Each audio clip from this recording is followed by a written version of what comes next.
Senator Ludlam. Thanks, Mr Acting Deputy President. I'll just try to add some brief remarks as well.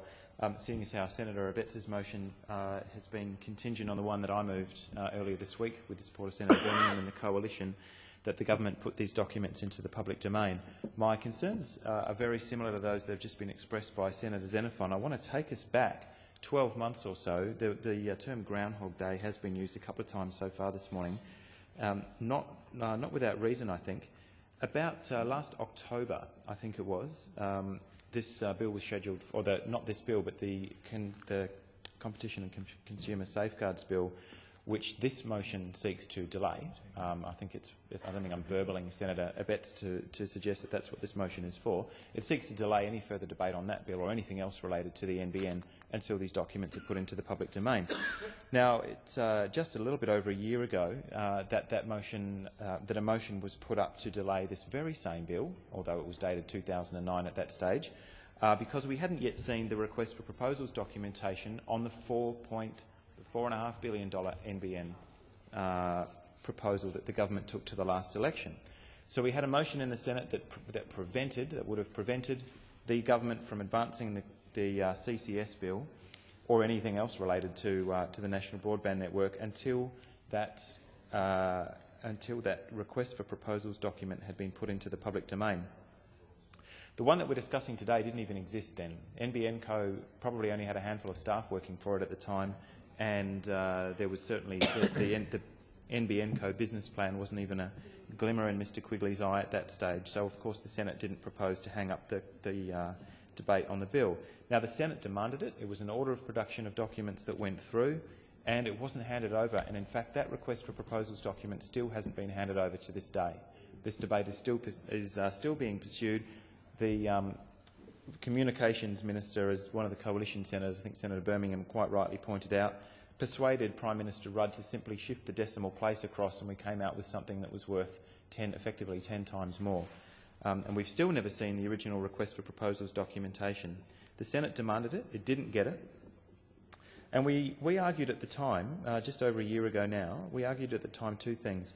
First of all, that the two issues were separate. In other words, that the proposed structural reforms to the telecommunications sector would probably, subject to some other concerns that we have, be good public policy even if we weren't proposing to build an NBN. Even if this proposal to bring fibre to everyone's home, which obviously wasn't contemplated then, wasn't on the table, it is still a very good idea to begin to fix the mess that was caused when the Coalition, against the will of the rest of the parties in this place, moved to the third tranche of privatisation of Telstra and sold it, leaving us with this structurally out of balance market which we're still dealing with now. We suggested that it would be a very good idea for the debate on the CCS bill to proceed a year ago, and here we are in November 2010, having the same debate with the opposition seeking to delay passage of that bill based on another document that's come forward, and using, in fact, an order for production that the Greens moved.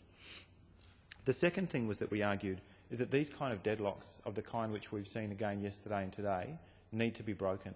The Minister's committed, I think, something very serious in denying an order for production of documents of the Australian Senate and effectively thumbing his nose at this chamber. This deadlock must be broken. Now, we proposed at the time, he's making it very difficult for us, and I'll list the matters in a moment that are actually in play this very week while the National Parliament is sitting related to telecommunications. But with the support of Senator Fielding and Senator Xenophon at the time, we put up a proposal to once and for all break these deadlocks when the Parliament and the Executive have a difference of opinion over whether material should be put into the public domain. Let's establish an independent arbiter and let's respect the will of the umpire. Let's respect the independent judgment. If, in this case, at the time we were talking about an independent arbiter of the kind of model that exists in New South Wales and has for many years, that you send it out for that independent point of view and then you respect the view that you come back with. If it is all commercially inconfident and it's not appropriate for it to be put into the public domain, then so be it. We will cease pressing that point. We moved that motion to the Finance and Public Administration Committee. We reported on February the 2nd, 2010, and I've participated in a fair number of committees since I got here a couple of years ago, and I think that is among the worst duddings that we got. Both of the major parties effectively ignored every piece of evidence that was put to that committee Everybody who gave evidence to that committee said you need a mechanism for this to break these deadlocks, and we've got another one today. We still don't have a mechanism for breaking these deadlocks. I know this is an issue that Senator Cormann has been following very closely and also has a very keen interest in public interest immunity. What does it actually mean when the government says you can't put that into the public domain, it's against the public interest? Take my word for it. We're still taking Minister Conroy's word for it on the original RFP tender documents that are now several years old. We're having to take his word on the documents that we've requested today. So the report from the Finance and Public Administration Committee, apart from, as usual, the diligent work of the staff, was virtually useless because the evidence that was taken was simply disregarded. Now, in March, we brought the CCS bill back for debate again, and the opposition put so many people on the Speaker's list that we paralysed the National Parliament, we paralysed the Australian Senate for a day and a half, while more and more people got put on the speaking list. It has never been the opposition's intention, in my view, perhaps until recently, to debate the merits of the bill and vote against it if that's your will. But you've done everything that you can and tried on every procedural trick in the book in the last year and a half to prevent this thing from coming on today. So what's in the motion that we're debating now? Oh, it suggests that we hold up debate on the CCS bill until such time as this material has been put into the public domain. In April, the Senate demanded the implementation study that was produced at taxpayers' expense, worth approximately $25 million. The minister said no and defied an order for production of documents that the Senate put forward. He ended up handing it over in May with glowing reviews that it totally supports the government's case and so on. It had some numbers in it that the coalition didn't particularly like, but at least it was in the public domain. Since then, of course, since the implementation study was tabled, we've had the heads of agreement, the draft heads of agreement with Telstra, which substantially changes the assumptions that McKinsey and KPMG were given to work with. And we've still as yet seen no government response to that implementation study. That was why we put that up as one of the two documents that we were requesting. And nobody outside the minister, presumably, and NBN Co obviously, and a handful in the minister's department, have seen the business plan. I think it is entirely reasonable in the last sitting fortnight of this year, while the National Parliament is proposing to debate the CCS bill, to debate Mr Turnbull, the member for Wentworth's private members bill, to debate the amendments that Mr Turnbull has put forward to the CCS bill, 2 motions for standing committees, and a new NBN bill that's going to come into this place, I believe, next week. Against a backdrop of all that activity, it's NBN week here in the National Parliament, and the business plan's being withheld, apparently because it's so full of good news that we're not going to be able to see it. It's an overflowing pot of gold, and that's the reason that we're not going to be able to have that in our debate. We want it, of course, we want this document because it was meant to have gone to NBN's board in May, and that's how long this has been in play. It's been bouncing backwards and forwards within NBN Co since approximately May. Now, at the time, in Senate Estimates Committee hearings around sometime in the 3rd or 4th week of May, Senator Conroy actually told the Estimates Committee we would never get it. He said it would be absurd, I'll quote, to think or to suggest or even think it's going to happen. That's what he told that Estimates Committee. You're never going to get it. You're going to be shareholders in NBN Co. The business plan is extraordinarily good news all round, but you're not going to have it. And since then, we've seen a gradual withdrawal from that proposal because I think at the time myself and a number of coalition senators contested that point, that there was no way that this material shouldn't be put into the public domain.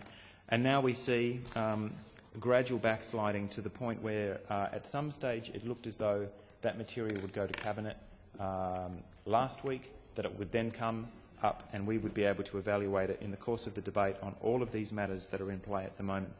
We know for a fact that the Department and perhaps even and Treasury disagree quite strongly with the McKinsey and KPMG study, that NBN Co rather disagrees with some of the findings and some of the more important principles in the implementation plan.